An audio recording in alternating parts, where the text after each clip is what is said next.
대표님이 많이 좀 뽑아주십시오.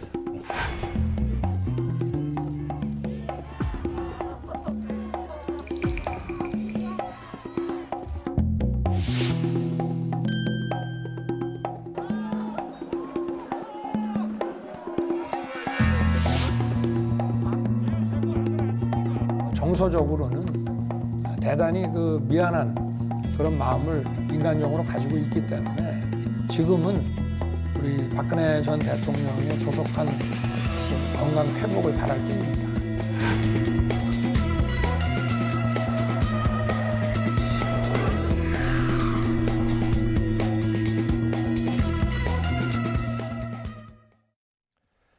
오늘의 정치권 소식 배종호 세한대 교수, 임승호 국민의힘 대변인과 이야기 나눠보겠습니다. 안녕하세요. 안녕하세요. 네, 안녕하세요. 두 분 모두 오랜만에 뵙는 것 같습니다. 잘 지내셨죠? 네, 알겠습니다.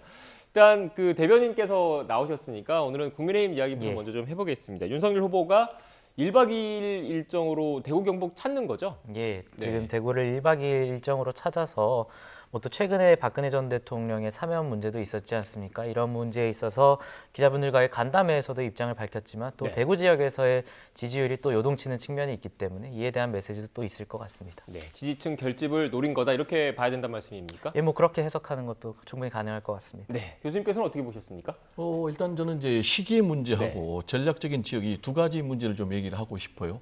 지금 시기적으로 굉장히 민감한 시기라고 저는 생각을 합니다. 이제 70일 정도밖에 남지 않았는데 전체적인 여론조사 추세를 보면은 이재명 후보 같은 경우는 상승, 그리고 윤석열 후보 같은 경우는 하락. 그러면서 초박빙의 접전 양상을 보이고 있단 말이에요. 일부 여론조사에서 이제 이재명 후보가 역전하는 그런 여론조사가 계속 나오고 있는 이런 상황. 그래서 당 내분 상황과 맞물리면서 위기가 증폭되니까 이런 좀 흐름을 반전시켜야 되겠다라는 이제 그런 판단에 보수의 전통적인 전략 지역을 방문한 것 같아요. 이제 첫 번째 지역이 경북 울진 지역 아니겠습니까? 여기는 이제 신한울 3, 4호기가 건설 공사가 중단된 그런 지역이니까 전형적으로 이제 탈원전에 반대하는 그런 메시지를 던짐으로 인해서 이 지역에서 다시 지지층을 결집하고 반문재인 정서를 확산시키겠다라는 이제 그런 계산 같고요. 또 두 번째 방문 지역이 이재명 후보의 고향이라고 할 수 있는 경북 안동 아니겠습니까? 근데 이재명 후보가 경북 안동을 굉장히 정성들의 방문을 하면서 굉장히 지역을 호소하는 그런 메시지. 그러니까 윤석열 후보 같은 경우는 이제 충청 대망론 얘기하니까 네. TK 대망론으로 맞불을 놓으면서 상당히 경북 안동에서 이재명 후보 지지세가 확산이 되고 있다라는 얘기들이 흘러나오고 있어요. 따라서 이 지역을 방문해서 그런 확산세를 차단하겠다라는 그런 계산이 담긴 포석이 아닌가 생각이 됩니다. 네, 그러니까 방문 장소에도 뭔가 여러 의미가 담겨 있다 이렇게 세세하게 분석을 해주셨는데 동의하십니까?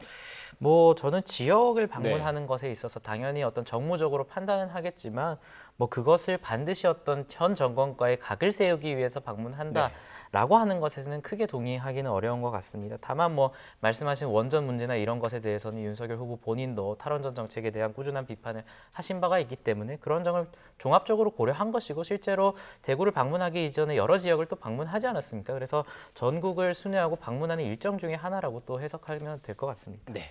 좀 앞서 교수님께서 시점을 얘기를 해주셨잖아요. 그런데 그 시점이라는 게 아무래도 박근혜 전 대통령의 특별 사면이 있은 지 얼마 안 된 시점을 말씀을 하신 것 같은데 지금 박 전 대통령이 특별 사면을 받고 나서 그런 그 이야기를 측근을 통해서 얘기를 했습니다. 건강이 회복이 되면 직접 국민들 앞에서 감사 인사, 감사의 뜻을 전하겠다 이런 취지의 얘기를 했는데 결국 국민들 앞에 모습을 드러낼 시기가 다가온다라는 얘기인 거잖아요. 그런데 그게 좀 보수 표심에 좀 영향을 줄 거라고 보십니까? 당 내부에서는?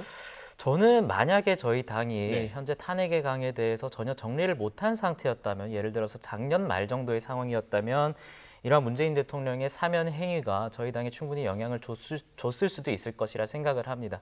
하지만 저희 당은 이준석 당대표가 취임을 하는 과정에서 굉장히 주목받았던 연설이 상당히 금기시되었던 대구에서의 탄핵에 대한 직접적인 연설이었고 탄핵을 부정하는 것이 아니라 대구에 가서 직접적으로 탄핵이 정당했다라고 말을 했는데 대구 시민들도 그 연설에 대한 어떤 정당성을 인정해서 이준석 당대표를 선출해 주었습니다. 이러한 측면에서 저희는 이 탄핵의 강을 충분히 건넜다라는 평가를 받고 있기 때문에 박근혜 전 대통령의 사면 내지는 박근혜 전 대통령의 메시지와는 무관하게 저희의 길을 간다면 충분히 평가받을 수 있는 여지가 있을 것 같고요. 또 윤석열 후보가 최근에 이 문제에 대해서 낸 메시지를 보면 공직자로서의 직분에 대한 일이었지만 인간적으로는 미안한 감정을 갖고 있다라는 것도 결국에는 이준석 당대표가 계속해서 가지고 오던 메시지거든요. 자신을 뽑아준 박근혜 대통령에게 개인적으로 감사하지만 탄핵은 정당했다. 또 윤석열 후보도 마찬가지입니다.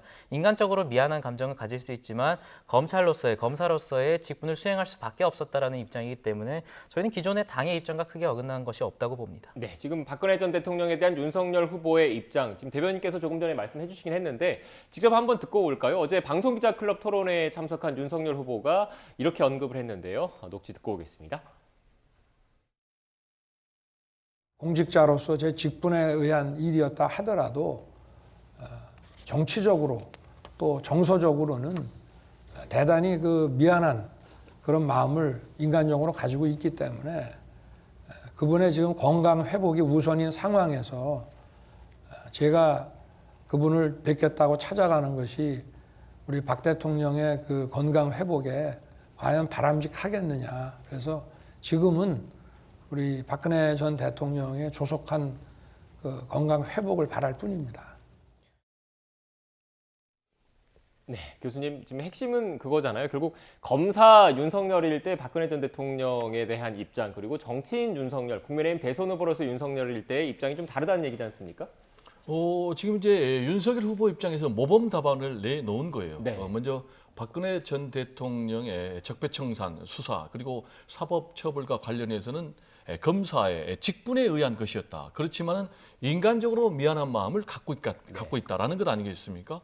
이렇게 이제 메시지를 내놓은 이유는 본인 같은 경우에 사실상 적폐청산 수사를 통해서 국민적 영웅으로 부상을 했지 않습니까? 그리고 본인의 상징 가치가 공정과 정의이기 때문에 탄핵 수사를 본인이 부정할 경우에는 자기 부정에 직면하는 것이고, 더 나아가서는 특히 캐스팅 보트라고 할 수 있는 중도 무당층의 이탈이 또 우려되니까 이렇게 메시지를 던질 수밖에 없고, 또 한 측면에서는 그렇다고 탄핵의 정당성만 계속해서 얘기를 할 경우에는 강성 보수층, 특히 이제 박근혜 전 대통령의 반발이 나올 경우에는 상당히 보수 지지층에서 치명타를 입을 수밖에 없기 때문에 이런 이제 메시지를 내놓은 것 아니니까 이렇게 생각이 되고요. 네. 우리 이제 대변인께서 탄핵의 강을 건넜다라고 얘기를 하시는데, 그건 이제 우리 대변인처럼 개혁적인 보수의 입장에서는 탄핵의 강을 건너는 게 마땅하고 또 지금 건넜다라고 주장을 하고 계시지만, 현실적으로 지금 이준석 대표가 계속해서 탄핵의 강을 얘기를 하는 것 자체가 탄핵의 강은 아직도 건너지 못했고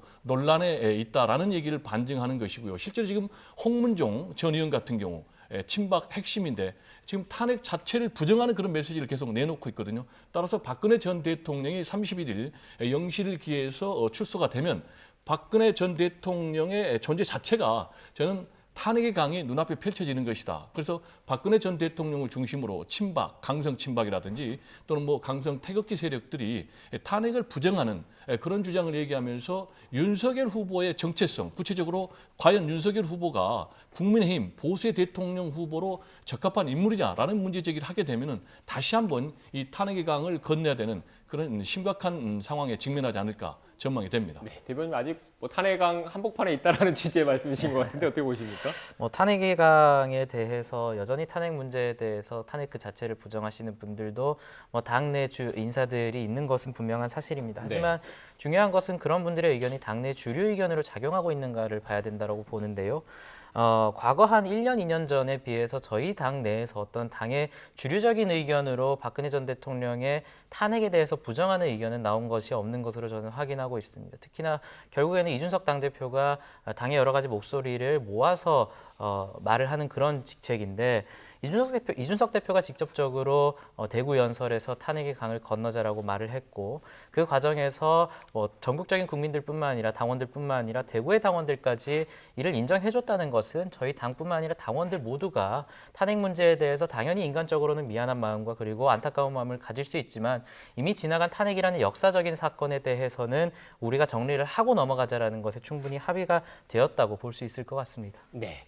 일단 지금 또 이 얘기도 해봐야 될 것 같아요. 그 앞서 두 분께서 말씀하셨던 것처럼 이른바 일부 친박 인사들 사이에서는 박근혜 전 대통령을 복당시켜야 되는 것 아니냐 이런 주장까지 나오고 있는데, 또 다른 일각에서는 지금 박 전 대통령과의 그런 관계 설정을 했을 때 강성 보수층은 어떻게 보면 더 결집시킬 수 있겠지만 이번 대선의 성격 자체가 중도 외연 확장이지 않습니까? 이 중도 외연 확장에 과연 도움이 될 것인지에 대해서 의문을 품는 분들도 계시더라고요. 어떻게 보십니까?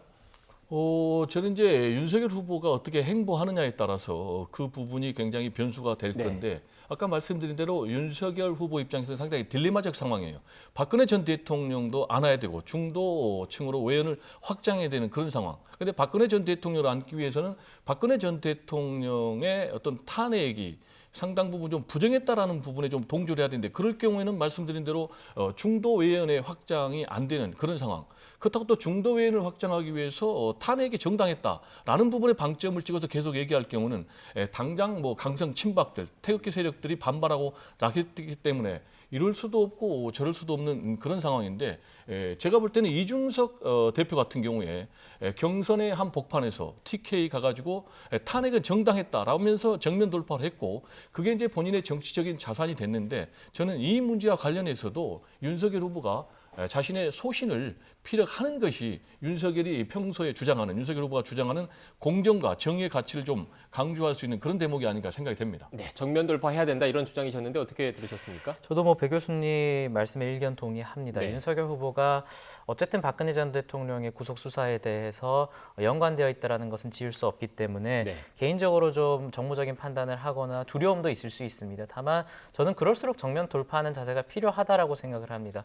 저는 윤석열 후보가 기존에 이제 박근혜 전 대통령에 대해 수사에 대해서 했던 말씀들을 보면 그렇게 저희 당의 방향과 어긋나지 않고 대부분의 국민들을 설득할 수 있는 지점이 있다라고 생각을 합니다. 그래서 자신이 갖고 있는 생각을 솔직하게 말하면 되는 것이고 어떤 정무적인 것을 고려해서 기존의 자신의 메시지 그리고 당의 메시지와 어긋나는 것을 말하면 더욱더 어떤 강성층의 표도 얻지 못하고 중도 외연 확장도 하지 못하는 그런 결과로 이어질 수 있어서 본인의 메시지를 내면 된다고 저는 생각합니다. 네, 지금 윤석열 후보 앞에 놓인 과제 이렇게 박근혜 전 대통령과의 관계 설정 외에도 내부 사정도 좀 시끄럽습니다. 이준석 대표와의 관계 설정, 이준석 대표의 선대위 복귀 여부를 놓고도 지금 그 국민의힘 내부에서 논란이 시끌시끌한데 그 임승호 대변인이 이준석 대표와 또 이른바 측근이시기 때문에 관련해서 질문을 추가로 좀 드리면 선대위 복귀하는 겁니까? 안 하는 겁니까? 뭐 지금으로서는 기존에 계속 저번 주부터 말해왔듯이 네. 선대위 복귀는 없을 것이라고 보면 될 것 같고요. 네. 뭐 어제 일부 언론 보도에서 윤석열 후보 측에서 직접적으로 요청을 하면 복귀 가능성이 있다라고 보도가 나갔는데 사실 그 인터뷰의 내용을 보면 기존의 입장과 달라진 것이었습니다. 이준석 대표 입장에서는 본인이 현재 선대위에서 어떤 상임 선대위원장으로서의 기능을 하지 못하는 상황에서 그 직책을 당연히 내려놓은 것이고 그러한 것을 어떤 정치적 명분 없이 다시 돌아가겠다라고 하는 것은 이준석 대표 개인적으로 봤을 때도 굉장히 명분이 없고 좋지 않은 그림이거든요. 그래서 이준석 대표가 주장하고 있는 것은 굉장히 간단합니다. 지난 한 2달 전에 민주당 상황을 보면요. 이재명 후보가 여론조사에서 지속적으로 박스권, 30%의 박스권에 갇히자 바로 중진 의원들이 선대위에서 사퇴를 하고 선대위를 해체시켜버렸습니다. 이준석 대표도 마찬가지의 판단을 하는 겁니다. 정상적인 당과 선대위의 판단이라면 지금 뭐 개인적으로 안타까운 일이긴 하지만 윤석열 후보의 여론조사를 보게 된다면 상당히 심각한 수준입니다. 특히 2030 세대에서는 거의 뭐 절반 이상이 빠지는 중도층이나 오히려 이재명 후보로 가는 그런 여론조사들이 나오는 것이 사실이거든요. 이 사실을 부정해서는 안 됩니다. 그래서 이 사실을 엄중히 직시하고 기존의 선대위가 모두 반성을 해야 되고 또 책임 있는 자리에 계신 분들은 당연히 자신의 직책을 내려놓는 행위가 있는 것이 당연한 것인데 그것을 마치 이준석 대표가 자기 정치를 한다. 뭐 일부 여론에서는 뭐 감정이 상해서 나갔다 이런 식으로 치환하는 것은 여전히 이준석 대표가 무엇 때문에 저러한 행위를 하는 것인지에 대한 고찰이 없는 것이라고 봅니다. 네, 이 대표와 가까운 사이라서 제 정확한 의중이 궁금해서 하나 더 여쭤보면 말씀하신 내용 중에 여러 내용들을 다 좀 어떻게 보면 좀 쳐내고 좀 역으로 좀 질문을 드리면 그러면 이준석 대표의 현재 그 뜻, 현재 의사 그렇다면 나에게 명분을 주라. 들어가서 복귀할 수 있는 명분을 주면 마다하지 않겠다. 이렇게 좀 정리할 수 있는 겁니까? 아니요, 명분을 준다고 해서 이준석 대표가 다시 복귀할 가능성은 굉장히 낮고요. 그것이 왜 그러냐면 만약에 선대위 해체 내지에 준하는 선대위 개편이 있다면 당 대표로서의 이준석 대표의 적극적인 역할이 바뀔 수 있습니다. 왜냐하면 굳이 선대위의 직책을 맡지 않더라도 당 대표의 업무의 일원으로서 본인이 기존에 하고 있던 홍보 미디어의 업무를 충분히 할 수 있는 것이거든요. 그래서 선대위 직책을 갖고 만약의 문제는 아니고 선대위 해체나 선대위 해체에 준하는 개편을 함으로써 이준석 대표가 그려왔던 그러한 업무를 할 수 있는 공간을 확보해 주냐의 문제입니다. 그래서 선대위 직책에 복귀하냐 마냐에 따라서 그것에 따라서 현재 어떤 추락하고 있는 여론조사가 바뀔 여전히 전혀 없다고 보고 이준석 대표가 활동할 수 있는 공간, 이준석 대표가 윤석열 후보를 위해서 해왔던 그런 작업들을 지속적으로 할 수 있는 공간을 확보하냐의 문제로 봐주시면 될 것 같습니다. 네, 어떻게 들으셨습니까? 이준석 대표의 문제는요, 결국 이제 본질은 권력투쟁이라고 저는 봅니다. 네. 이준석 대표가 계속해서 주장을 하고 있지 않습니까? 윤핵관을 쳐내지 않으면은 윤석열 후보는 집권을 하기가 굉장히 어렵다. 따라서 말씀하신 대로 전면적인 해체를 통해서 새로운 선대위를 구성해야 된다라는 얘기를 계속 하고 있는데 이준석 대표 입장에서는 윤핵관 때문에 자신의 역할이 없고 사실상 배제됐다. 이렇게 계속 주장을 하고 있지 않습니까? 따라서 본인은 속내를 얘기 안 하지만은 만약에 윤석열 후보가 당선이 된다면은 오히려 자신의 정치적인 미래가 없다라는 그런 속내를 갖고 있는 것 같아요. 그래서 이제 선대위 사퇴라는 이제 극단적인 선택을 했지 않습니까? 근데 이제 이런 선택이 윤석열 후보 입장에서 보면 최악의 선택이죠. 그게 무슨 얘기냐?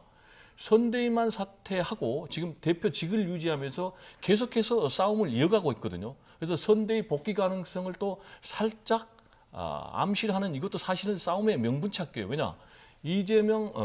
이준석 대표를 향해서 지금 초선 의원들 한 20여 명 이상이 사퇴하라고 요구를 하고 있지 않습니까? 네. 따라서 본인이 계속해서 선대위 참여를 거부할 경우에는 고립무원의 상태로 가니까 그걸 일정 부분 차단하기 위한 것인데 저는 이제 말씀하셨지만은 결국 이런 문제 때문에 이준석 대표는 계속 싸움을 이어갈 것이고 이런 내분 형상이 계속 이어진다면은 지금 정체 내지는 하락 상태에 있는 윤석열 후보의 지지율이 앞으로 더 하락할 가능성이 굉장히 높다. 그렇게 되면은 다시 이제 윤석열 후보의 측근인 윤핵관들하고 김종인 총괄 선대위원장하고 또 갈등이 일어날 수 있단 말이에요. 그러면은 김종인 총괄 선대위원장도 보따리를 쌀 가능성도 완전히 배제할 수 없기 때문에 이 부분을 어떻게 슬기롭게 윤석열 후보가 잘 극복하느냐가 앞으로 남은 70일의 최대 중요한 변수가 아닌가 이렇게 생각이 됩니다. 네, 이번에는 교수님께 한 번 더 그 답변 기회를 드릴 수 있게 질문 좀 드릴게요.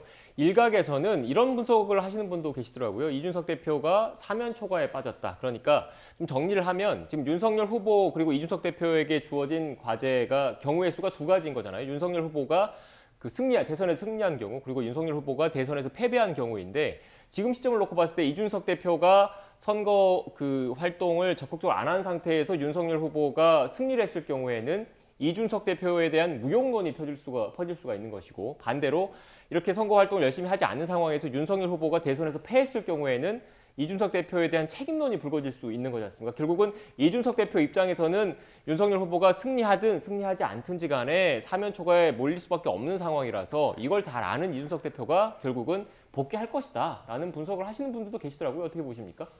제가 아까 말씀드린 대로 네. 윤석열 후보가 대통령에 당선이 되면 오히려 본인의 정치적인 미래가 없다 네. 이렇게 판단하고 있는 것 같아요. 그것은 최근에 계속해서 윤석열 후보 또는 윤석열 후보 측근들하고 관계 설정을 보니까 자신이 당 대표임에도 불구하고 아예 역할을 배제했다라고 본인이 판단하고 있고 실제로 윤핵관으로 분류되는 윤석열 후보의 측근들은 오히려 이준석 대표가 회방꾼이다. 네. 따라서 일선에서 후퇴하고 그래서 2선으로 물러나는 것이 오히려 낫다라는 그런 판단을 하고 있거든요. 그렇기 때문에 본인이 이렇게 극단적인 투쟁에 나서고 있는 것 같고 말씀드린 대로 윤석열 후보가 만약에 대선에서 패배한다. 그러면 본인도 얘기를 했지 않습니까? 그러면 나도 대표직을 사퇴해야 된다. 그렇지만은 윤석열 후보가 만약에 패배한다면 보수는 사실상 구심점을 잃고 다시 재구성을 해야 되는 재편해야 되는 그런 상황인데 자신의 경우는 확실하게 2030이라는 지지 기반 보수 정치인 가운데 누구도 갖지 못하는 그런 정치적 자산을 갖고 있다. 그리고 윤석열 후보의 이대로는 안 된다라는 그런 경고, 워닝을 계속 던졌음에도 불구하고 패배했기 때문에 나는 이 패배로부터 정치적으로 자유롭다. 오히려 윤석열 후보의 측근들이 정치적인 책임을 져야 된다라는 이제 그런 판단과 그런 주장을 하면은 얼마든지 말씀하신 대로 만약에 대선에서 패배한다 할지라도 자신의 정치적인 미래가 오히려 더 있다. 이런 판단하기 때문에 이런 행동을 하고 있는 것 아닌가. 저는 이렇게 분석을 합니다. 네, 이런 분석에 대해서 어떻게 생각하십니까?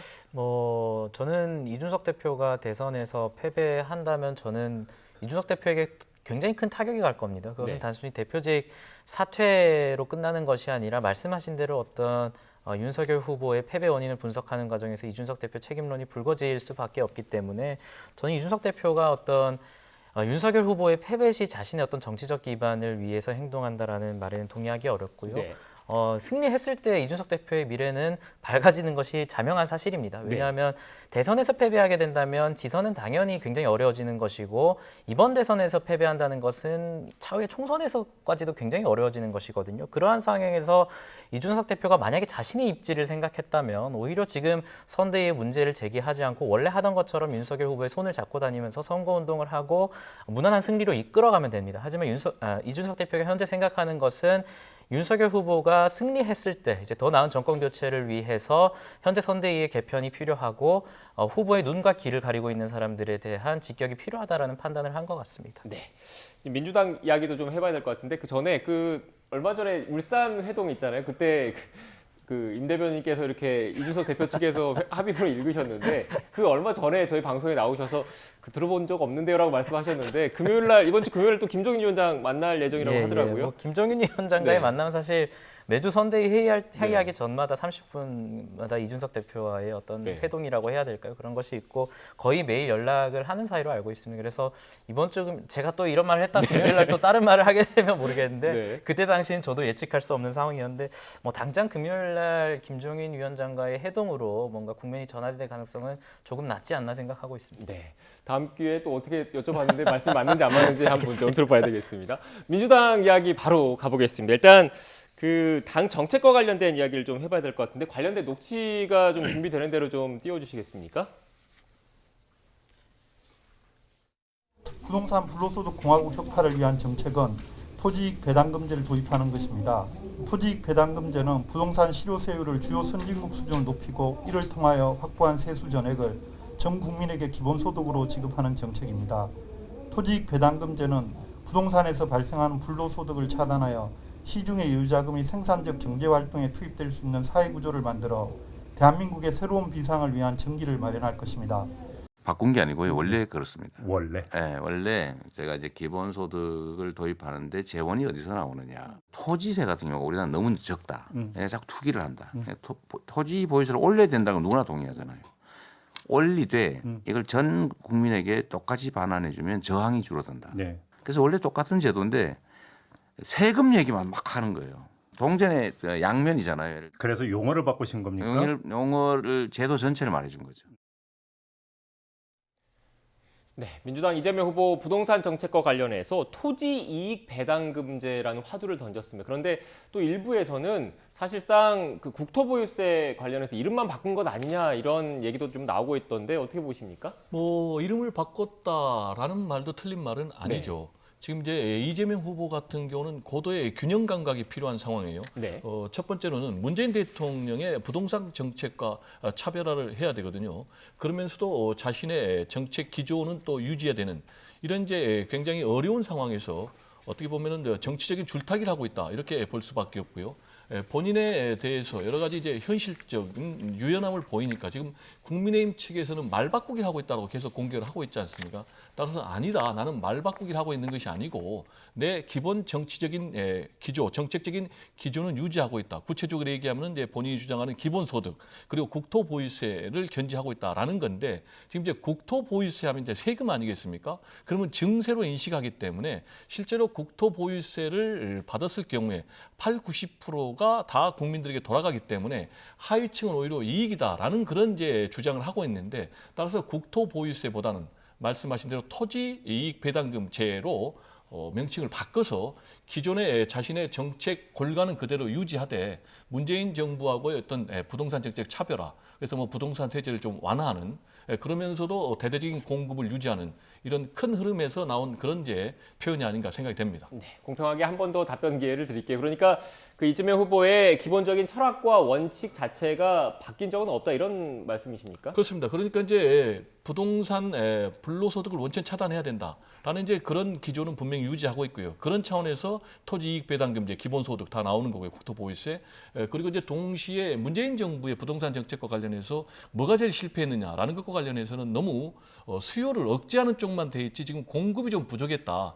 따라서 이제 본인 같은 경우는 기본주택 100만 채를 포함해서 250만 채를 공급하겠다. 그래서 공급의 방점을 찍었는데 지금 이제 공급과 관련해서는 윤석열 후보도 똑같이 250만 채 공급하겠다.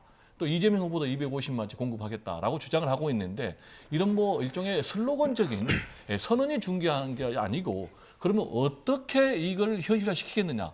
역시 이제 가장 중요한 것은 토지를 어떻게 마련하느냐라는 것인데 이 부분에 있어서 지금 이재명 후보 같은 경우는 뭐 김포공항이라든지 서울공항이라든지 뭐 이런 구체적인 방안을 좀 내놓고 있기 때문에 조금 더 설득력이 있는 상황이 아닌가 생각이 됩니다. 네, 반면에 국민의힘 쪽에서는 뭐 정책의 일관성이 없는 것 아니냐, 말 바꾸기 아니냐 이런 비판적인 입장인 것 같더라고요.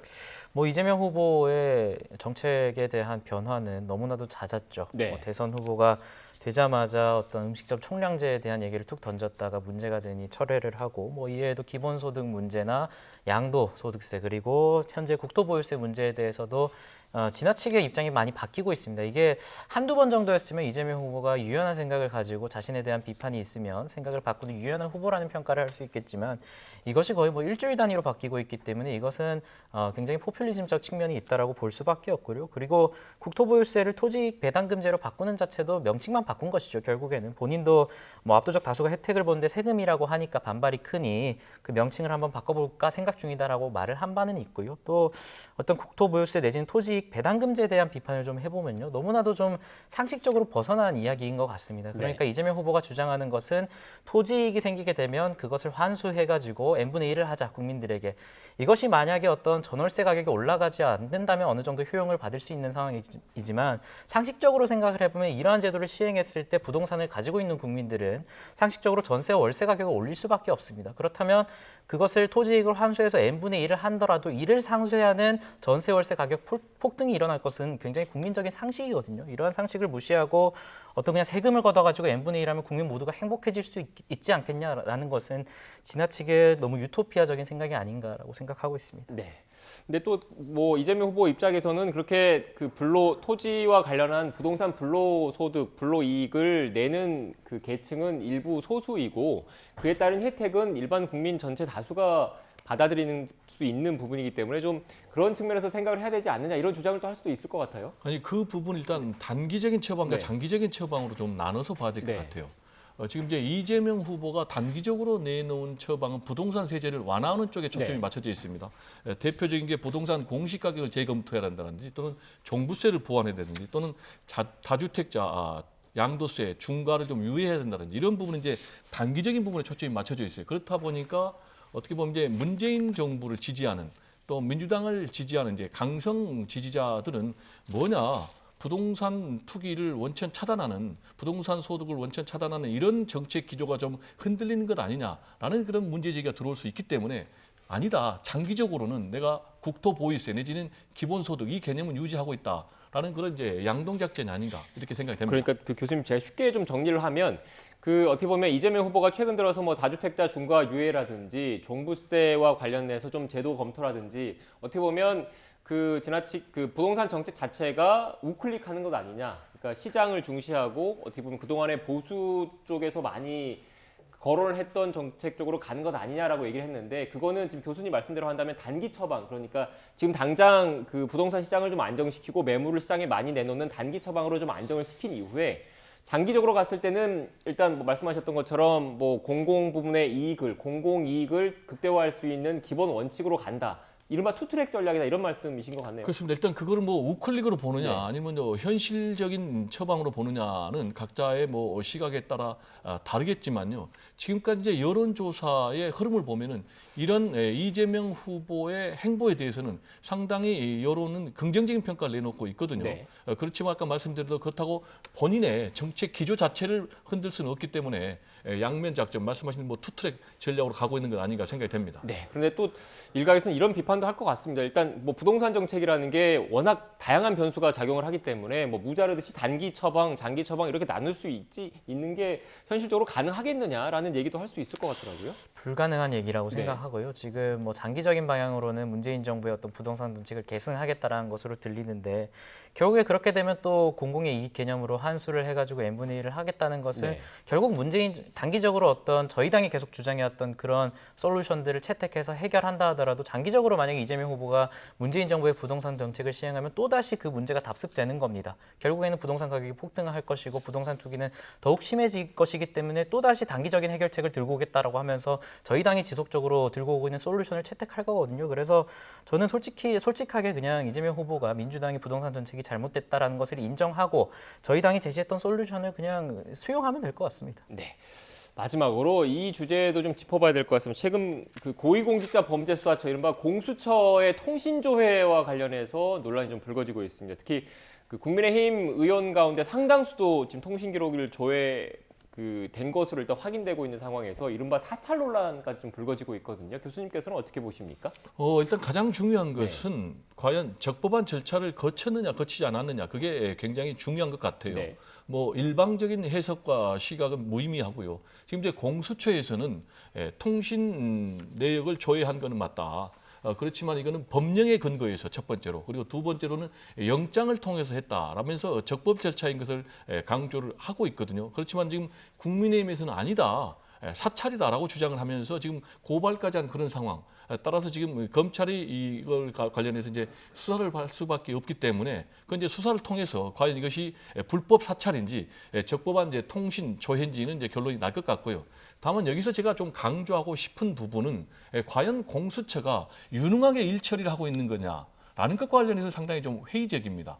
그것은 이제 왜 그러냐면 아무래도 공수처장도 그러고 공수처 차장도 그러고 수사 경력이 굉장히 일천하다 보니까 이렇게 좀 일파만파 좀 파장을 불러일으키고 있는 것 아닌가라는 좀 생각이 들고요. 그리고 이제 공수처가 통신 조회를 하게 된 것은 공소장이 이제 통째로 노출됐다. 라는 그런 의혹을 갖고 있기 때문에 만약에 공소장이 통째로 노출됐다면 이건 분명한 범죄니까 또 이 범죄에 만약에 현직 검사가 관련됐다면 공수처의 수사 대상 범죄면 틀림이 없거든요. 그렇지만 이렇게 파장을 몰고 올 정도로 공수처가 수사를 하는 부분은 굉장히 미숙하고 이게 과연 무능에서 비롯된 것인지 아니면 뭐 국민의힘에서 주장한 대로 정치적인 목적에 의해서 비롯된 것인지는 검찰 수사 결과를 통해서 결론이 날 거로 봅니다. 네, 지금 앞서 공소장 유출은 범죄다 이렇게 단정을 해주셨는데 이 부분에 좀 논란이 있다는 점 참고로 말씀드립니다. 왜냐하면 재판정에 가면 공소 내용 사실 자체가 이제 공개되기 때문에 이걸 놓고 그 논란이 좀 있는 부분인 것 같아요. 공무상 비밀 누설인지 아닌지 어차피 공개될 내용이니까 이 부분 역시 그 사법부의 판단이 좀 필요하다는 부분이라는 참고로 말씀을 좀 드리고요. 이런 논란에 대해서 어떻게 보십니까?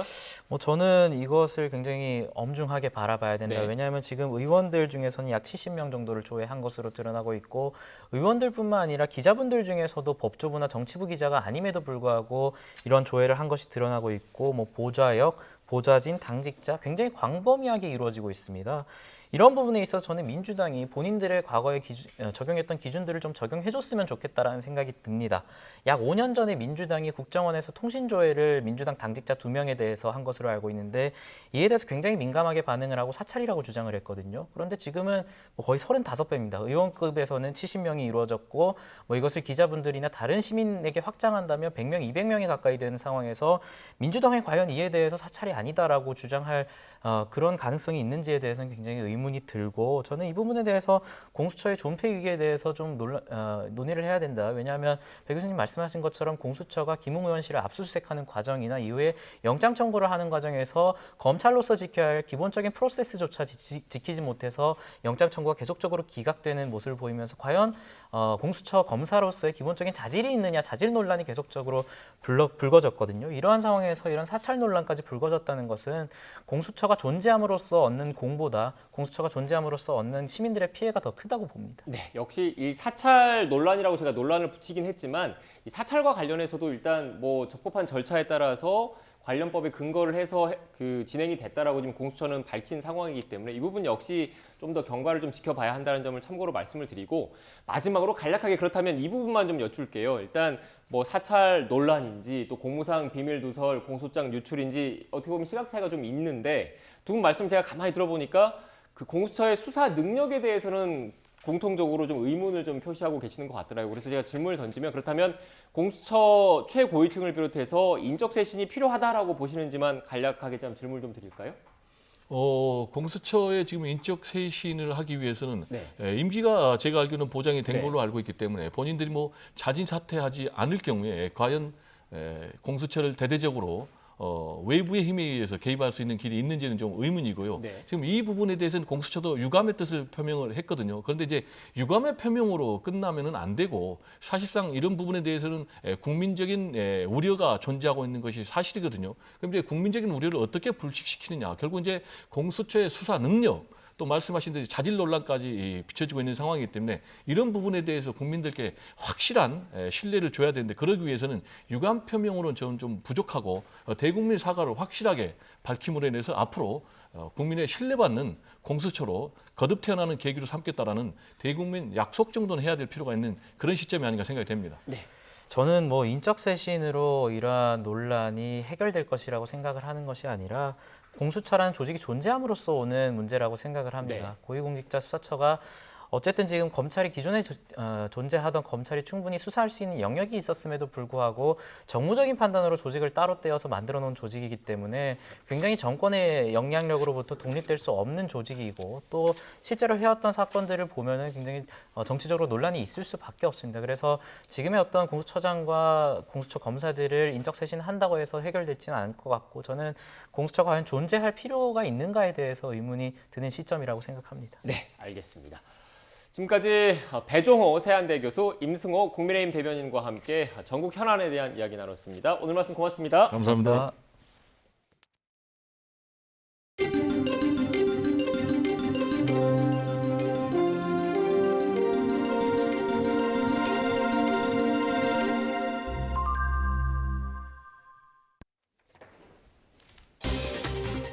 어제 하루 오미크론 감염자가 109명 늘어나 역대 최다 규모를 보인 가운데 정부가 오미크론의 국내 유입을 차단하기 위한 입국 제한, 격리 의무 등 입국 관리 강화 조치를 내년 2월 3일까지 추가 연장하기로 했습니다.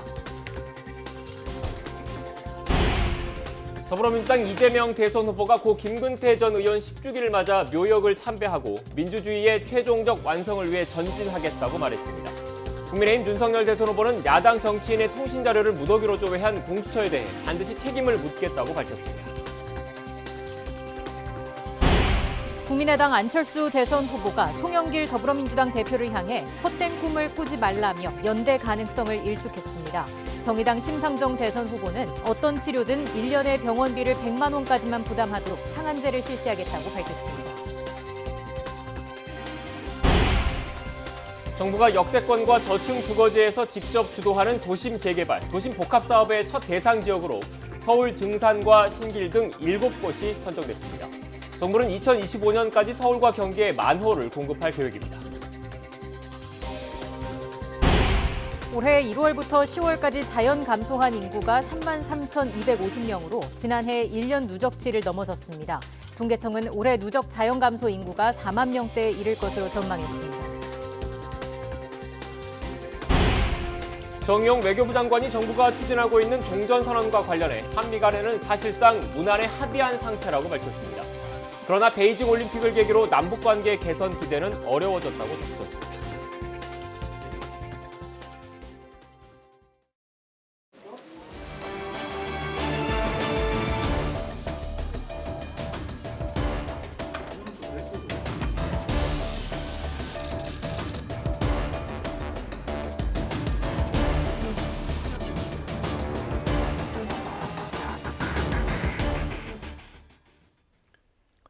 코로나19 신규 확진자는 5,409명으로 전날보다 1,544명 증가하며 다시 5,000명대로 올라섰습니다. 위중증 환자도 전날보다 49명 늘어난 1,151명으로 역대 최다를 기록하며 9일 연속 1,000명대를 이어갔습니다. 숨진 환자도 하루 새 36명 추가돼 누적 5,382명에 달합니다. 수도권에서만 신규 확진자가 3,786명, 국내 발생의 71.7%를 차지했습니다. 비수도권 비중은 28.3%로 부산과 경남, 대구 등에서 환자가 속출했습니다. 돌파 감염과 피해를 최소화하기 위한 백신 추가 접종은 속도를 내고 있습니다. 3차 접종자는 58만 명 넘게 추가되며 접종률은 32.3%를 기록했습니다. 코로나19 확산세는 다소 주춤하지만 위중증 환자 수는 여전히 많아서 중환자를 치료할 의료 역량의 부담은 여전합니다. 중앙사고수습본부 집계를 보면 어제 오후 5시 기준 수도권 중환자 전담병상 가동률은 하루 전보다 2.4%포인트 떨어져 78.7%를 기록했습니다. 지역별로 보면 서울 중환자병상 가동률은 78.1%, 경기는 78.4%, 인천은 82.6%에 달했습니다. 전국 중환자병상 가동률도 74.9%로 전날보다 1.8%포인트 떨어졌습니다. 오는 금요일 현재 사회적 거리두기 연장 여부 결정을 앞두고 이를 논의할 관련 회의가 오늘 오전에 열렸습니다. 최재천 일상회복지원위원회 위원장은 정부와 시민이 함께 만들어가는 일상회복이 훨씬 수월하고 효율적이라고 강조했습니다. 최 위원장의 발언 내용 직접 들어보시겠습니다. 정부와 시민이 함께 만들어가는 일상이 훨씬 수월하고 효율적이라는 생각입니다. 시민은 이 같은 위기 상황에서 모름지기 방역의 의무를 지닌다는 말은 스스로의 안전을 책임지며 일상의 자유를 스스로 선택한다는 뜻입니다.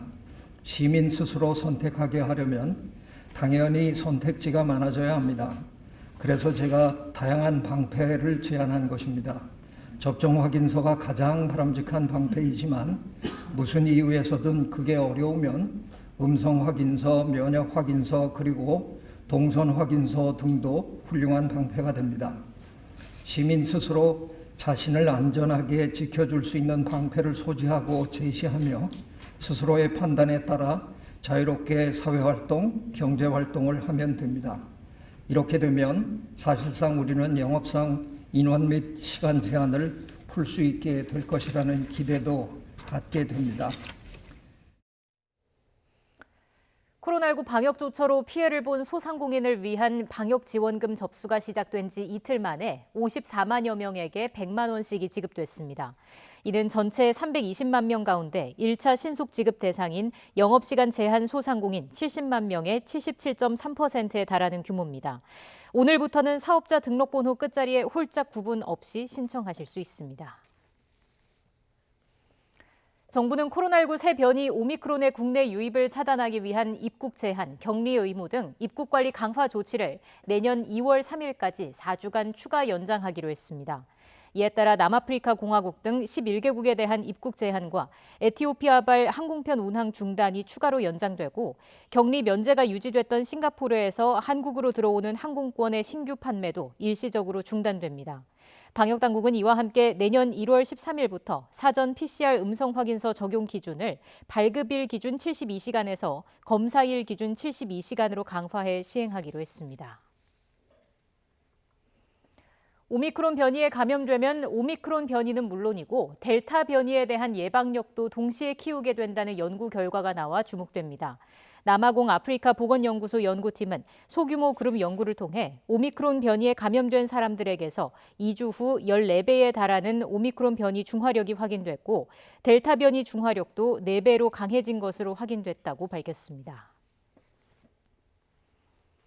미국에서 오미크론이 급증한 탓에 코로나19 하루 평균 신규 확진자 수가 사상 최고 수준에 육박했습니다. 다행히 입원 환자는 증가세가 가파르지 않은 데다가 사망자는 오히려 줄었습니다. 워싱턴 강태욱 특파원의 보도입니다. 미국 수도 워싱턴 DC 한 광장에 마련된 검사소입니다. 코로나19 검사를 받으려는 시민들의 줄이 길게 이어져 있습니다. 연말 가족 모임을 앞두고 노부모에 옮길까 봐 미리 확인을 받아두려는 겁니다. Lots of extra stress. My brother had COVID over the holidays. We saw him a week before, so we were stressed to see elderly family members. We took extra precautions during our holiday time. 아이들을 대하는 교사 등 긴급 업무 종사자들도 불안하기는 마찬가지입니다. People can say they don't have symptoms, and it's like that's very variable. I don't really think it's very reliable to rely on that type of information, but I'm going to keep getting tested every day, keep getting those self-tests. I'm a teacher, so I have no choice. 실제 최근 오미크론 확산으로 코로나19 환자는 급격히 늘었습니다. 뉴욕타임즈는 27일 기준 미국의 일주일간 하루 평균 신규 확진자를 24만 3천여 명으로 집계했습니다. 2주 전보다 100가량인 105%나 늘었습니다. 미국에서 하루 평균 확진자가 가장 많았던 지난 1월 11일에 25만 1000여 명에 육박한 겁니다. 그나마 7일간의 하루 평균 입원 환자는 2주 전보다 6% 늘어나는 데 그쳤습니다. 또 하루 평균 사망자도 2주 전보다 5% 줄었습니다. 미국 질병통제예방센터 CDC는 지난 25일 신규 확진자 가운데 오미크론 감염자 비중을 58.6%로 추정했습니다. 오미크론 탓에 확진자가 급속히 늘고 있는 것인데 하루 50만 명의 감염자가 나올 수 있다는 전문가 전망이 현실화하지 않을까 하는 불안감도 확산하고 있습니다. 워싱턴에서 YTN 강태욱입니다. 역세권과 저층 주거지 등을 정부가 직접 재개발하는 도심 공공주택 복합 사업이 속도를 내면서 서울 은평구 증산 4구역 등 7곳이 처음으로 본지구로 지정됐습니다. 국토교통부는 대도시권 주택 공급 방안에 따라 도심 공공주택 복합 사업 선도 후보지로 추진되는 증산 4구역 등 7곳을 최종 사업지구로 지정한다고 밝혔습니다. 사업 추진 이후 처음으로 지정되는 본지구는 증산 4구역을 비롯해 신길 2, 방학역, 연신내역, 쌍문역 동측과 서측, 경기 부천 원미 등 7개 구역입니다. 국토부는 7개 구역에 모두 1만 호에 달하는 신규 주택을 오는 2025년 말까지 공급한다는 계획입니다. 올해 1월부터 10월까지 자연 감소한 인구가 지난해 1년 누적치를 넘어섰습니다. 통계청이 오늘 발표한 10월 기준 인구 동향을 보면 올해 10월까지 누적 자연 감소는 33,250명으로 지난해 32,000여 명을 넘어섰습니다.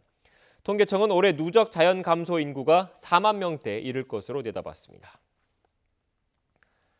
코로나19 장기화에 따른 교육 격차 해소와 저소득층의 교육비 부담 완화를 위해서 교육부가 관련 예산을 확대합니다. 교육부는 이 같은 내용을 담은 2022년 교육 분야 개선 사항을 발표했습니다. 먼저 초, 중등 학생의 학습 결손 회복을 위해 교대생과 사대생이 학업 보충과 상담을 해주는 대학생 튜터링 사업이 내년부터 시행됩니다. 유치원과 어린이집에 다니는 유아들을 대상으로 한 누리과정 운영비도 월 2만 원씩 인상됩니다. 맞벌이 부모들의 돌봄 부담을 줄이기 위해 초등 돌봄 교실 운영 시간을 오후 5시에서 오후 7시로 늘리고 유치원 방과 후 과정도 확대하기로 했습니다. 더불어민주당 이재명 대선 후보는 오늘 고 김근태 전 의원 10주기를 맞아 경기 남양주 마석 모란공원에 있는 고인의 묘역을 참배했습니다. 이 후보는 김 전 의원이 국민의 먹고 사는 문제를 해결해야 한다는 재민지산을 정치의 이유로 삼았고 삶의 대척점에 있던 박정희 전 대통령의 경제성장 정책을 긍정적으로 평가하는 것도 주저하지 않았다고 회고했습니다. 이어 김 전 의원이 이루고자 했던 세상과 자신이 이루려는 세상이 전혀 다르지 않다며 국민의 삶을 바꾸고 민주주의의 최종적 완성을 위해 전진하겠다고 다짐했습니다. 국민의힘 윤석열 대선 후보가 야당 정치인과 언론인 등의 통신 자료를 무더기로 조회한 고위공직자 범죄수사처에 대해 반드시 책임을 묻겠다고 밝혔습니다. 윤 후보는 오늘 SNS를 통해 공수처가 과거 권위주의 정권 시절 정보기관의 역할을 하고 있다며 정권을 바꾸지 않으면 도저히 안 되겠다는 생각을 하게 된다고 강조했습니다. 이어 야당 대선 후보 대변인의 통신 자료는 왜 조회했느냐며 공수처가 대선 후보까지 사찰한 것 아니냐고 지적했습니다. 또 과거 정보기관의 통신자료 조회를 비판했던 문재인 대통령과 민주당, 그리고 과거 자신이 비슷한 일을 겪었을 때 반발했던 이재명 후보는 왜 아무 말이 없느냐고 꼬집었습니다. 국민의당 안철수 대선 후보가 더불어민주당 송영길 대표를 향해 헛된 꿈을 꾸지 말라며 연대 가능성을 거듭 일축했습니다. 안 후보는 오늘 국회에서 기자회견을 마친 뒤 송 대표의 연대 제안을 어떻게 보느냐는 질문에 이렇게 답했습니다. 또 국민의힘과의 후보 단일화 가능성을 두고도 어떤 고려도 없다며 당선과 정권 교체를 위해 출마한 것이라고 강조했습니다. 정의당 심상정 대선 후보는 민간 의료보험이 없어도 1년의 병원비는 100만 원까지만 부담하도록 하는 건강보험 하나로 100만 원 상한제를 실시하겠다고 밝혔습니다. 심 후보는 국회에서 기자회견을 열고 심상정 케어라는 이름의 보건의료 공약을 발표하면서 이같이 말했습니다.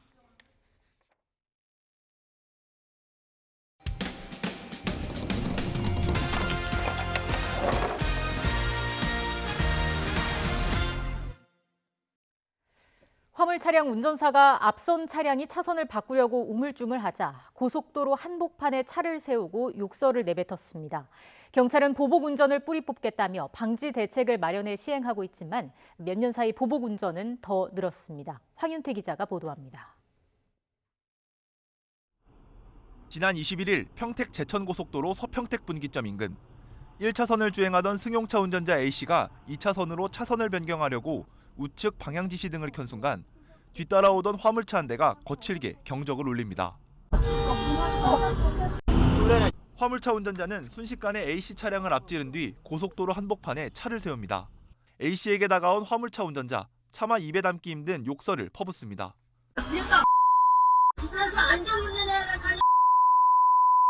그럼 미리 들어와야 될 거 아니야. 화물차 운전자는 앞서가던 차량이 차선 변경을 늦게 했다는 이유로 고속도로 한복판에 차를 세우고 욕설하며 위협했습니다. 보시다시피 이곳 고속도로는 대형 화물차들이 많이 지나는 곳이라 자칫 큰 사고가 날 수 있는 위험한 환경이었습니다. A씨는 당시 상황만 생각하면 지금도 아찔해진다고 토로합니다. 지금 전혀 운전대도 못 잡고 있고 잠자면 이 말이 막 생각이 나요. 그래서 잠도 제대로 못 자고 우선은 좀 두려움이 있는 것 같아요.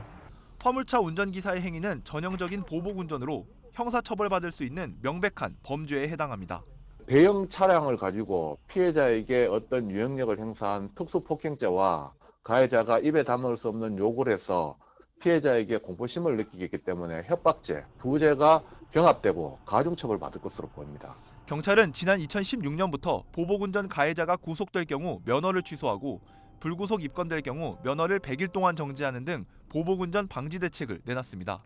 하지만 지난 2017년 4,400여 건이던 보복운전 접수 현황은 지난해 5,200여 건으로 3년 새 오히려 800여 건 늘었습니다. 현행법상 보복운전 사건은 특수폭행과 특수협박 등 형법을 통해 처벌할 수 있습니다. 그러나 정작 도로교통법에는 보복운전에 대한 명확한 정의가 없어 운전자 스스로 어떤 행위가 보복운전에 해당하는지 가늠하기 어렵다는 지적이 나옵니다. 보복운전에 대한 별도의 내용이 없어서 진짜 실제로도 형법에 의해서 처벌이 되고 있는 상황이고요. 행위가 가지고 있는 위험성을 판단할 수 있는 기준이 없는 거죠. 도로 위 살인행위로 불리는 보복운전을 뿌리 뽑으려면 명확한 정의를 내려 금지 유형을 정하고 처벌 강화와 인식 개선 등 계도 방안을 포함한 전방위적인 대책 마련이 필요하다는 목소리가 커지고 있습니다. YTN 황윤태입니다. 마약에 취한 조직폭력배를 경찰이 추격전 끝에 실탄 11발을 쏴 붙잡았습니다. 울산 남부경찰서는 마약류 관리법 위반 혐의 등으로 조직폭력배 30대 A씨를 붙잡아 조사하고 있습니다. A씨는 오늘 새벽 음주운전 의심 신고를 받고 출동한 경찰관을 피해 차량을 몰고 3km 넘게 도주했지만 울산시청 주차장에서 붙잡혔습니다. 경찰은 순찰차를 들이받고 도망치려는 A씨 차량을 향해 실탄 11발을 쏴 도주를 막고 테이저건으로 A씨를 제압해 체포했다고 설명했습니다. 경찰은 A씨에 대한 구속영장을 신청하고 마약 입수 경로 등을 조사할 예정입니다. 오늘 새벽 3시 10분쯤 경북 연천시 부간면에 있는 한 주택에서 불이 나 2시간 반 만에 꺼졌습니다. 이 불로 집에 있던 80대 어머니와 50대 아들이 숨지고 주택이 모두 불에 탔습니다. 경찰은 범죄의 정황은 없는 것으로 보고 내일 합동 감식을 벌여 정확한 화재 원인을 조사할 예정입니다.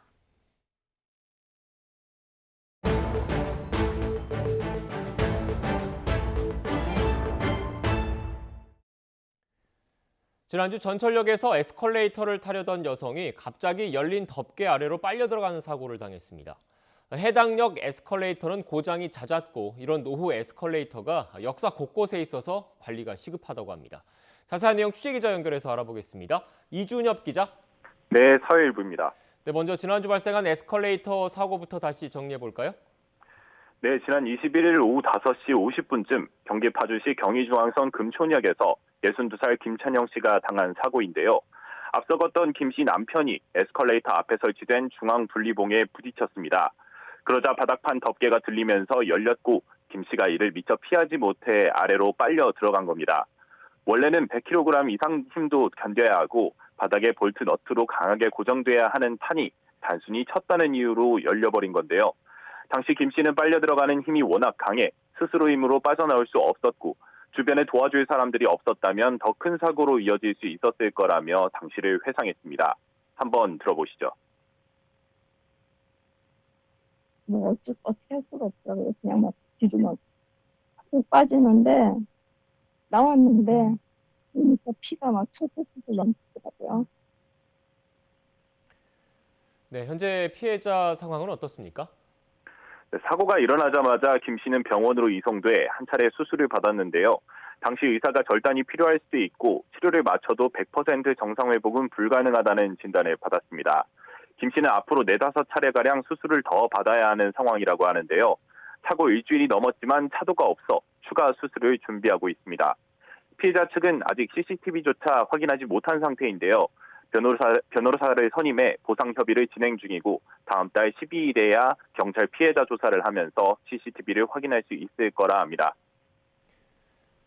네, 이준엽 기자, 사고 원인 조사는 어떻게 되고 있습니까? 네, 두 기관이 함께 조사를 벌이고 있는데요. 우선 국토교통부 소속 철도특별사법경찰대가 형사 책임을 두고 내사하고 있습니다. 또 한국승강기안전공단에서는 사고 원인을 분석하고 있습니다. 지난 27일에는 두 기관이 합동 점검을 벌이기도 했는데요. 결과는 다음 주나 다음 주쯤에 나올 거라는 전망입니다. 경찰은 점검이 제대로 이루어지지 않았거나 유지보수에 문제가 있었던 게 확인되면 업체 관계자 등에게 과실치상 혐의를 적용할 방침입니다. 유지보수 업체 측은 100% 자신들 책임은 아니라는 입장인데요. 지난 23일 YTN 취재진을 만나서는 사고 책임을 피해자 부부나 설계 결함 탓으로 돌리는 발언을 하기도 했습니다. 직접 들어보시겠습니다. 저기 아래 건 작잖아요. 근데 거기 너트 요만한 거 하나 걸리는데 그게 힘을 받을까요? 사람 그만큼 힘을? 전적으로 우리가 잘못했다고 의기해서 그러는 게 아니라 아버님이 술을 많이 드셨어요. 네, 승객 책임으로 돌리는 말 같은데 해당 역의 에스컬레이터 평소에도 문제가 많았다고요? 네, 첩보도가 나간 뒤 제보가 들어왔습니다. 사고가 난 정확히 그 에스컬레이터 2호기에 대해서 지난해 11월에 이미 민원을 넣은 적이 있었다는 내용이었습니다. 제보자 말씀 들어보시죠. 자주 고장이 나더라고요. 그리고 또 사람들이 걸려서 넘어지거나 아니면 운행 중에 갑자기 비상정지하는 경우가 많이 생겼거든요. 그래서 이게 위험하다 생각을 해서 자료를 확인해 봤더니 실제로 금촌역 에스컬레이터는 지난해 37차례나 고장이 났습니다. 5년 반 동안 고장 횟수를 합하면 51차례에 이르는데요. 사고가 잦아지는 원인으로 노후화가 지목됩니다. 법적으로 설치 15년이 넘으면 주기적으로 정밀 안전 점검을 해야 하는 노후 승강기로 분류됩니다. 코레일에서 관리하는 역사에서만 에스컬레이터 233대 전체의 9%에 이릅니다. 당연히 고장도 잦을 수밖에 없는데 지난해에는 1년 만에 5배나 급증했습니다. 이번에 사고가 난 금촌역 에스컬레이터도 지난 2008년 4월에 설치하고 13년째라 상당히 낡은 상태입니다. 네, 결국 에스컬레이터가 노후화되고 있다는 건데 대책은 없겠습니까? 네, 사실 에스컬레이터가 낡았다고 해서 곧바로 안전사고로 이어지지는 않는다는 것이 관계기관이나 전문가들 설명입니다. 해외에서는 수십 년 된 에스컬레이터도 문제없이 작동하고 있습니다. 다만 오래될수록 철저한 유지관리가 필수인데요. 한국승강기안전공단은 노후 승강기는 매달 자체 점검을 더 철저히 하고 주요 부품을 적기에 교체하는 등 세심한 안전관리가 필요하다고 지적했습니다. 또 법적으로 설치 뒤 15년이 지나면 3년마다, 25년이 넘으면 6개월마다 정밀 안전검사를 해야 합니다. 문제는 국내 에스컬레이터 산업이 고사해 유지보수 역량이 점점 떨어지고 있다는 건데요. 부품을 수입하는데 단종돼 구하기 쉽지 않을 때가 많아서 적기에 점검하기 어려운 경우도 많습니다. 전문가 이야기 한번 들어보시겠습니다. 정부에서 관심을 가지고 국산화 시킨다든가 혜택을 준다든가 이렇게 해야 되는데 안전사고에 대한 위험성이 굉장히 증가하고 있는 상황이고요, 지금은요. 이번 금촌역 사고도 점검이 잘 이루어졌다면 막을 수 있었을 텐데요. 노후 에스컬레이터는 잦은 정비로 이용객이 불편을 겪을 뿐만 아니라 치명적인 사고로까지 이어질 수 있기에 안전점검 역량을 높이고 설비 교체를 앞당길 필요가 있어 보입니다. 지금까지 사회일부에서 전해드렸습니다.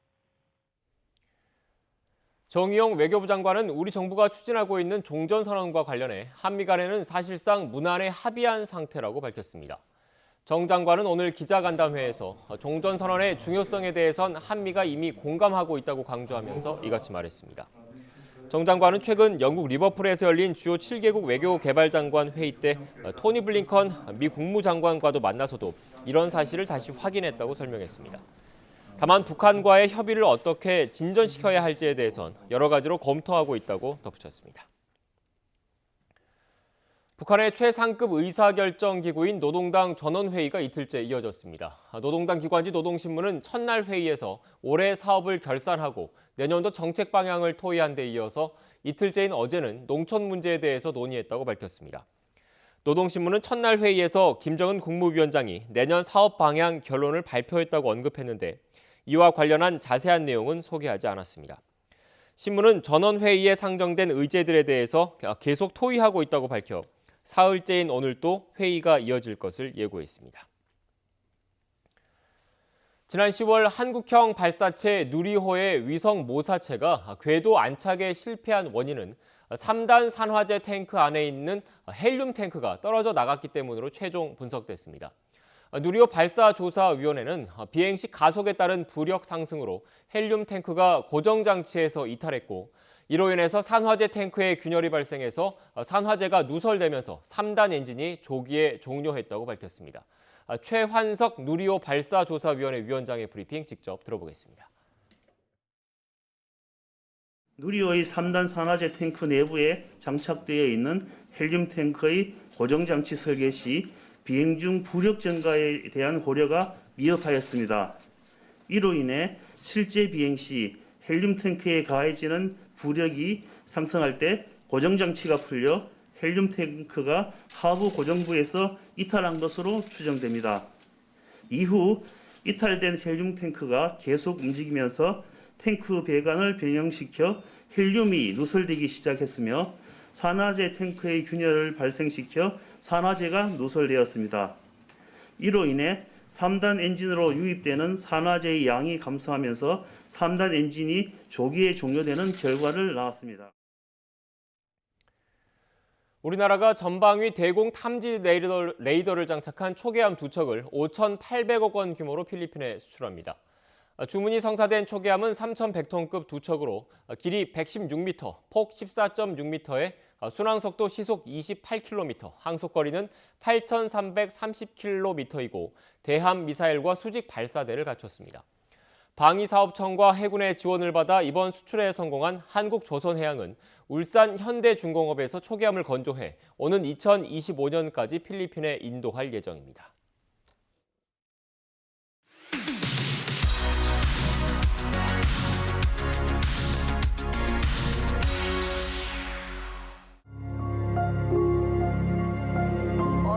배우 윤여정이 한국인 최초로 오스카 여우조연상 트로피를 품에 안았습니다. 너무 1등 최고 막 그런 거 하잖아요. 그러지 말고 우리 다 최중 되면 안 돼요. 방탄소년단 BTS 경쟁자는 결국 BTS였습니다. 올해의 아티스트 상을 받았습니다. 사랑해요 BTS 현상은 K-팝 전체로 퍼지고 있습니다. 무궁화 꽃이 피었습니다입니다. 오징어 게임이 인기를 끌면서 패러디 열풍도 이어지고 있습니다. 지옥은 넷플릭스 전 세계 시리즈 1위를 차지했습니다. 새로운 세상에 오신 여러분 환영합니다. 23,181점의 문화재와 미술품을 아무 조건 없이 국가에 기증하였습니다. 인왕제색도, 황소 등 한국 예술사를 대표하는 걸작들입니다. 이건희 기증관이 서울 종로구 송현동에 세워지는 것으로 결정됐습니다.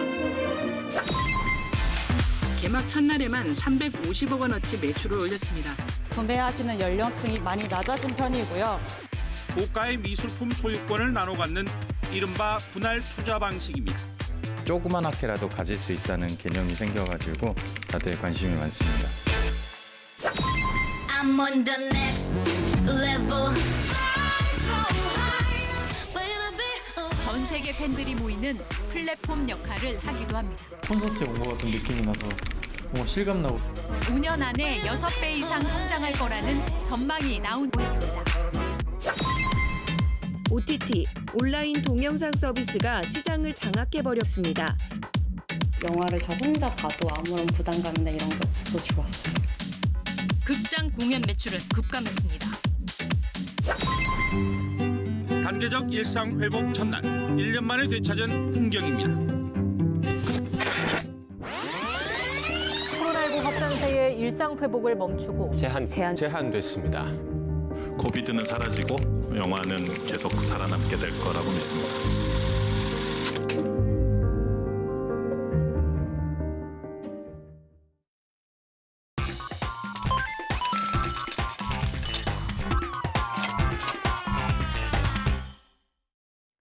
오늘의 경제지표입니다. 먼저 국내 증시부터 보시겠습니다. 배당을 받을 권리가 사라지는 배당락 당일인 오늘 고배당주를 중심으로 매물이 쏟아지면서 코스피 지수가 빠지고 있습니다. 다만 한국거래소가 1%대 하락을 예상한 것에 비해서는 선방하고 있는데요. 차익 실현 매도세와 반발 매수세가 충돌할 것으로 보여 변동장이 예상됩니다. 코스닥 지수는 1020포인트 선에서 움직이고 있습니다. 이어서 미국 증시 전해드리겠습니다. 미국 정부가 코로나 격리 지침을 완화해 투자 심리가 개선됐지만 연말 차익 실현 매물의 기술주가 하락하면서 혼조세를 보였습니다. 이 시각 환율 상황도 보시겠습니다. 원달러 환율 소폭 하락한 채로 거래가 되고 있고요. 위안원 직거래 환율은 1위안당 186원 선 기록하고 있습니다. 마지막으로 국제 유가 보시겠습니다. 원유 수요에 대한 우려가 완화된 분위기가 이어지면서 상승 마감했습니다. 다만 다음 주로 예정된 석유 수출국 기구 오펙 플러스 회의를 앞둔 경계감으로 상승 폭은 제한됐습니다. 지금까지 오늘의 경제지표였습니다. 오늘도 메이킹. 먹을 땐 걱정 없다. 비울 땐 확실하다. 아침이 가볍다. 변비 복부팩만 식욕부진 한 번에 싹 메이킹. 대한민국 누구나 유쾌 상쾌 통쾌. 변비엔 메이킹. 우리 기업들 웃잖아. 잠깐! 판촉물을 고려해야 합니다. 공공기관 우선구매 대상 기업 고려 기프트는 엄청 싸대요. 판촉물을 고려하라. 고려 기프트. 사달래요. 사장님이. 노후는 피야 요양원 선택 아모르 파티에서 살면 돼. 이제는 더 이상 근심이야 아니야. 다가올 입주가 기다려진다. 아모르 파티. 우리는 돌게합니다. 당신의 금융에 희망이, 당신의 경제에 여유가. 신용이 돌면 대한민국의 행복이 돌 테니까. 대한민국을 돌게 하는 힘. 고려 신용정보. 오늘도 추위 걱정은 덜었지만 불청객 미세먼지가 말썽입니다. 현재 하늘이 잔뜩 흐린 데다가 미세먼지까지 증가하면서 시야가 무척이나 답답한데요. 현재 서울의 초미세먼지 농도는 53 마이크로그램으로 어제보다도 농도가 높아져 있습니다. 이 정도면 평소에 2~3배가량은 높아진 수치니까요. 오늘 나오실 때는 미세먼지용 마스크를 꼭 착용하시는 게 좋겠습니다. 현재 대기가 정체된 데다가 중국발 스모그까지 유입되면서 공기는 점점 더 탁해지고 있습니다. 미세먼지는 내일 오전까지 곳곳에서 나쁨 수준을 오르내리겠고요. 내일 오후에 찬바람에 밀려서 점차 해소가 되겠습니다. 남은 한 주간 전국 곳곳에 눈비 소식도 잦겠습니다. 오늘 저녁까지 강원 내륙과 산간에 최고 3cm, 경기 동부와 충북, 경북 북부에도 1cm 미만의 눈이 내려 쌓이겠고요. 내일은 강원도를 제외한 전국에 또다시 많은 눈이 내리겠습니다. 오늘까지는 예년 기온을 웃돌며 큰 추위는 없겠습니다. 오늘 서울의 한낮 기온은 6도, 광주와 대구는 9도, 부산은 12도 선까지 크게 오르겠습니다. 하지만 내일부터는 다시 찬 공기가 밀려오겠고요. 경기 북부와 강원도에는 한파특보가 내려진 가운데 올해 마지막 날인 금요일에는 영하 10도를 밑도는 세미탄파가 찾아오겠습니다. 당분간은 내리는 눈비로 인해서 도로도 많이 미끄러울 것으로 보이니까요. 보행자와 운전자 모두 교통안전에 유의하셔야겠습니다. 지금까지 YTN 신미림입니다. 뉴스 앤 이슈 마치겠습니다. 잠시 뒤 더 뉴스가 방송됩니다. 시청해주신 여러분 고맙습니다.